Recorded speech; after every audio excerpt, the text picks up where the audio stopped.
So here I am, 6 months later, panicking again in the same way, but actually a lot worse. It's been 6 months. How do I feel worse? Before starting this degree, I had an idea on how the degree was, but I didn't really know how the degree was. You're up studying a lot because you don't, well actually that's not it. Some people are brilliant at this course, they understand everything, and then you got people like me who are struggling. Most of those people have already quit the course. It's only like me and another guy. People say money is not everything, but it is. Your whole decisions are based on that. If you have financial stability, then money is not important. It's one of those situations, yeah.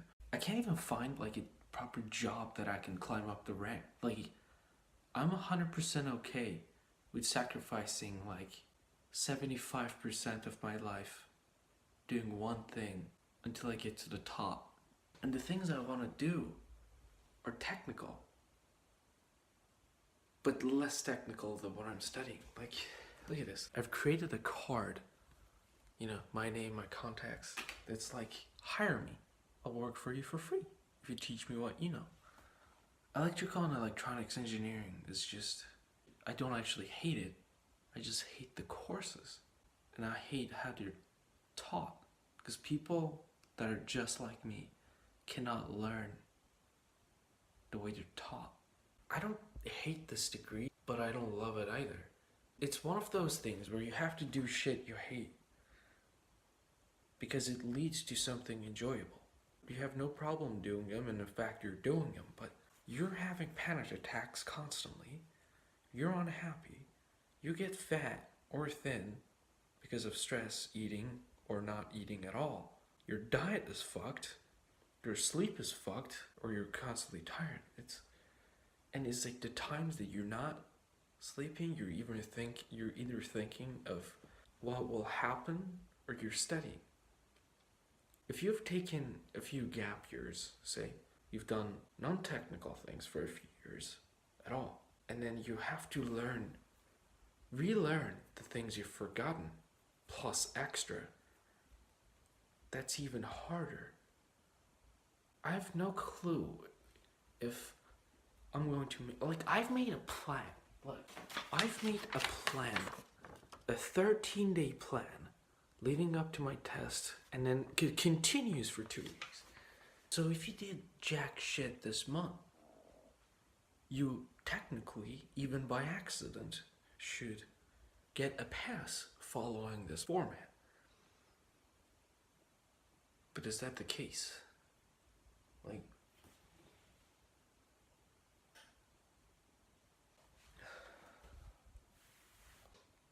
Like you must love what you're doing, because if you don't, you give up. And that's because you're sane. Why would you do something you don't like if you don't love it? The people who do love it, they can persevere because it gets really hard. So those guys get through. But it's also that they're good at it. I mean, why would you love something you're bad at? When I look at people who are doing a lot better than I am, they are actually usually the ones helping me out. They have been consistently getting results. And if you look at them, even experience-wise, they've always been a step ahead in math. Maybe taking International School of Stavanger gave me the worst recommendations in the world. IB turned out to be absolutely useless to me. The things they taught us were nothing like how things should have been taught. And they didn't really get us ready for a degree like this. Those were the years that I could have been, I don't know, doing like, what was the point of IB? I've been trying to learn everything 100 different ways and by a bunch of different people, and each of them have been explaining the shit to me in a different way. I've been changing up what I'm doing, but I'm not going anywhere. I'm getting the same result. And I know that I'm not, you know, insane. Like, the definition of insanity is basically when you do the same thing over and over and over again and expecting different results. No degree is worth your health, but thinking about what this will allow me to accomplish is what keeps me not from quitting, and people that are trying to help me through, but I don't know if I can make it. Do you study for yourself or your parents' dreams? What I chose was a middle ground of everything. My ideal degree is in design technology, industrial design engineering, but there's no way for me to do that because there is no English course in Netherlands, and the ones that are in UK are really expensive. It's not like I did 100% amazing in the IB. Doing this degree abroad and living abroad has taught me things that I would have never learned living at home or not doing this course in general. It has taught me to be a lot more systematic in my approach and analytical, and also how to not be agreeable in everything, and how to say no. And it's learning these things that make me want to actually finish this degree. And it's also being surrounded by people who are positive and not people who want the worst for you. You know, over time, if you surround yourself with positive people, being with them makes it worth whatever you're going through. And you get motivated. You get motivation from everything in your life. So it keeps you going. But if you don't get any results, what's the point? If I keep doing what I am doing for another 6 months, that's not guaranteed that I will go to the next year. I have to get 45 credits so that I can move to the second year. Otherwise I'm out. It's not enough. But the course combination is you kind of know how a microcontroller works. You can kind of use it because you have the internet. If you get lost, when it's the actual test, it doesn't mean you're going to actually pass the test for that. It's 2:41. I have a flight in the morning. I should be resting, letting my brain. Like, coming to Norway was the best vacation I ever had. It fixed my sleep, diet. I got to talk with really smart, brilliant people and exchange ideas, business ideas, investment ideas. I'm back to reality tomorrow. It's like studying is easy, but it's hard. But it's also what you study. Like, we sit in a room trying to motivate ourselves not to kill ourselves, basically, or drop out. And it's hard. Like, this is what's you sit down, you analyze everything. You self-assure that things will work out, but then they don't. What if you don't see any result? If I went into, say, psychology or industrial design, I can guarantee it that I can pass that, but I cannot guarantee it that I can feed myself. I don't even miss my parents that much, or even friends, it turns out. I really miss them like the week that I was coming back here, but your brain is so active. Your brain is so active that you don't even have time to think about it.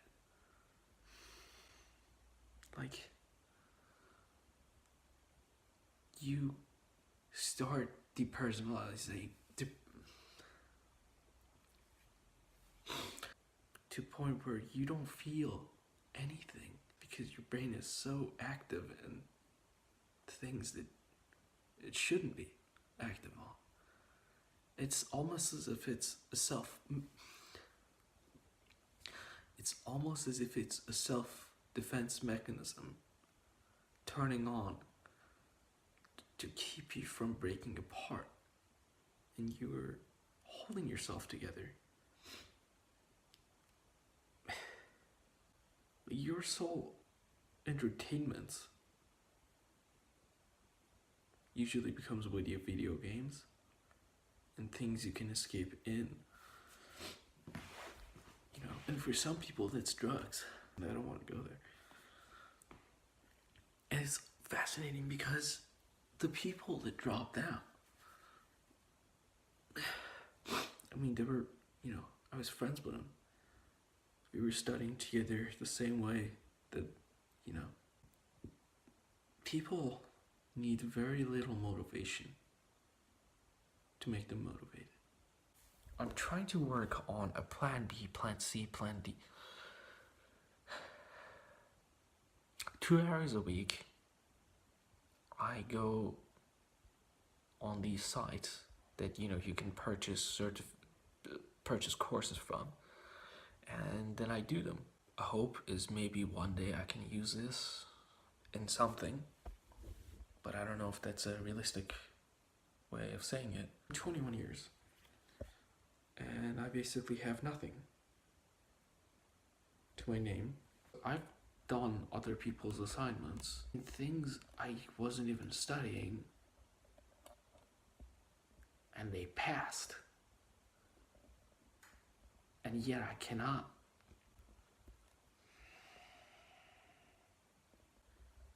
I sometimes get dumber the more I try to live through this degree. Like, I literally lose IQ points in this degree. Rich people don't work. They have their money work for them. It's like, oh, sorry, we fired your money. He wasn't performing. Normal people exchange their time, that's part of their life, for cash that they spend to have a roof over their head and keep them fed and allow them to be entertained by their alcohol and movies and games. And if they keep doing what they're doing and they are good at it, they get a raise. So they make a bit more money so they can start saving up. So that when they're older, say in their 40s and 50s, they definitely have a house and a car. If you question your insanity, then that should mean that you aren't insane. I overthink things so much that I fucking dream about them. So I wake up and I'm tired as fuck because my brain's been processing everything like that. Like, I shit you not, it's happened before when I was studying for an exam. I went to sleep and I woke up. I went to the exam and I did the test. I came back home and then I woke up again. It was a fucking dream. Like, what the I was taking an exam on the same shit that I studied, on the same thing that I was going to have an exam on, and I fucking remembered the equations. Like, holy shit, my brain was so fucking tired. That was the networking test. Like when I went in there, I knew exactly how to do the shit, but I took an enormous fucking dump. The worst fucking thing was, one of the questions that I was stuck in my dream exam, something similar was actually on the real exam. When I woke up, I was so sad. I was so not rested. And when I went into the exam, I don't know, like, it was sort of like, fuck, this shit again. Like, You go fucking insane. No wonder why these jobs that require these degrees pay this much. Like, it's supposed to make it worth it over a long period of time because it gives you a life of comfort. So you could be in this field, build your life. After trying to study this degree, I am perfectly fine with some jobs paying a lot, and I'm perfectly fine with people earning them because they earned it fair and square. That went through this tedious, retarded process. I've been up for 4 hours. I should have been in bed like 4 hours ago.